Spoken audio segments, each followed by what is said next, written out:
Hello and welcome to another episode of In a Nutshell, Cyrils Brettspiele. My name is Nils and today Hanabi, either from Abacus Games in Germany or R&R Games here in the United States. It was Spiel des Jahres award winning 2013. I know it's a little bit older, but I never mentioned that here on my channel, and now it's definitely time to do it.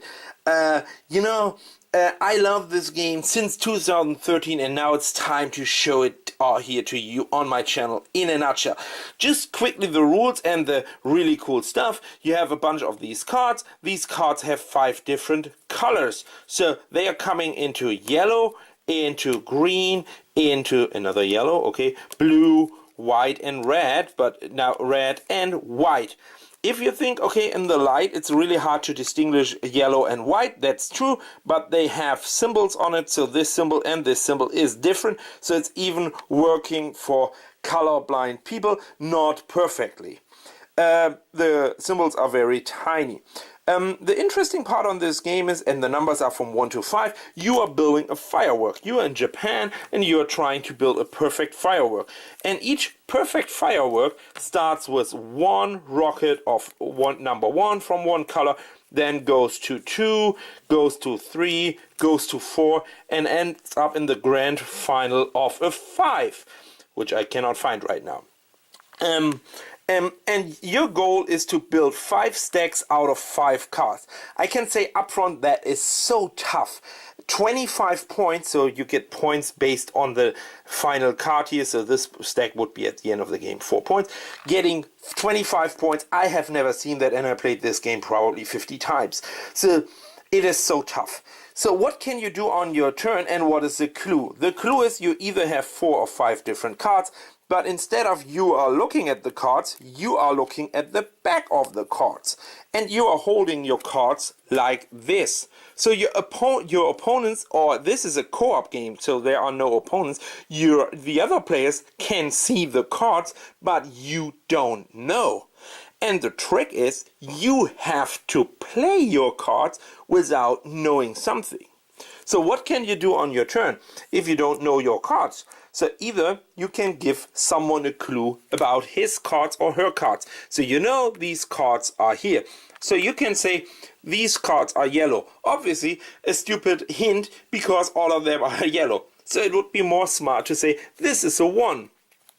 If he has 2 1s, you have always to say these are 2 1s. However, in this situation where no 1 is in the middle, that would be a good clue. So he can next, action 2 is, when you don't give a clue, play a card into the middle. If it matches, it's perfect. If it's a dismatch like this, there is no yellow 3, you have this fuse tokens, and when you used all of them, game is over immediately. The catch on that is you only have 8 clue tokens, so you can only give 8 clues, and always just one color, and then point to all colors on one player's hand, or one number and point to all numbers on his hand. Of course her hand as well. And then you flip over a clue, and let's say you have used a lot of clues already and you are down to 2, then you think, wow, how can I get back these clues? And the main way to get back these clues is by discarding a card that is not really helpful. Let's assume here would be a 1, 2, 3, 4.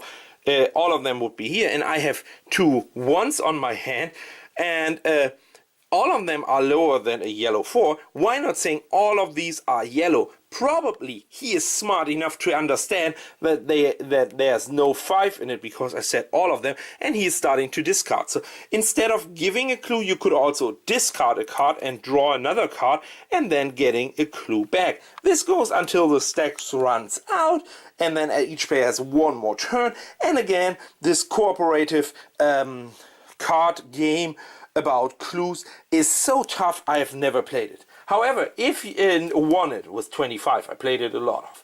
However, if you're not satisfied enough by the toughness, add another color, rainbow color, and this is supposed to be super brutal hard because that has every color. I have never used it. For me, this one is even too hard. Even if I would say I love it, again, I played it so often over the last 4 years. And that is what I want to tell you. about my personal experiences, like always, in a nutshell. This is a game, and this is the reason why I have that in here. You see, this is still in shrink. This is my second copy. I have it in one of these boxes here. Why? Simply because I take this game usually everywhere. I have always this card deck on hand.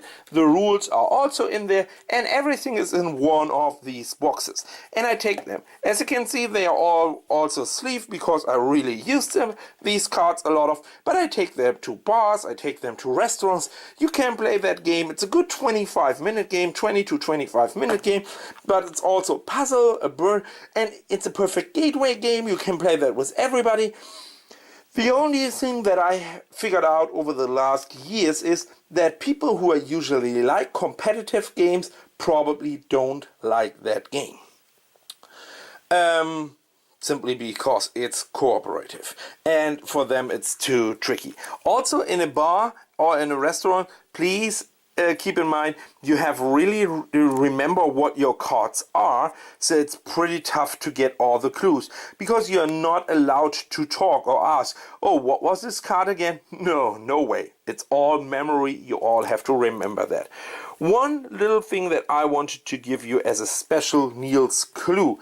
As you can see, the back of a card is unique. So this has a little bit of a black area here, and if you twist it, they have this branches or trees in the corner. What I'm usually doing is having cards like this, and when I'm getting a clue for this card, I twist them around. That's completely legal. So now you see from the back of the cards, I know this card is a clue, and then I remember, oh, he said something about green cards, fives or whatever, and I remember this is a green card or a five. Yeah, my experience is pretty good with this game. I really enjoy it. The only thing that is always cool, I like that because it's a kind of a puzzle, of a group puzzle. It's something like an escape game without really riddles, but it's also like puzzly for all these people. What I really like on it is the part that you always think, oh, now he has this clue, he has to come to this conclusion. He's not. Why? So you are, at least I am trying always to play this mind game. So I'm giving clues time-wise. So when these are in the middle here, these are here, I'm trying to find someone who has a 4 of white and yellow, and then saying these two are 4s, and I hope because of the time when I say that clue, this person should know it's yellow and white. And when then he's saying out loud, but I don't know the color. I know one is a good clue, but I don't know which one. In that moment, it feels like all my dreams are shattered. All my cool plan is destroyed just in the blink of an eye, because that person that is not thinking the same way like I do. But honestly, that's exactly what I love on this game, because trust me, you can never think exactly like the other person. You can never predict what he is or she is thinking in this game. And that makes Hanabi, for me, absolutely as an award winner for Spiel des Jahres. Congratulations. I love you, Hanabi. That was Nils in a nutshell. See you next time. Until then, watch some fireworks. Bye bye.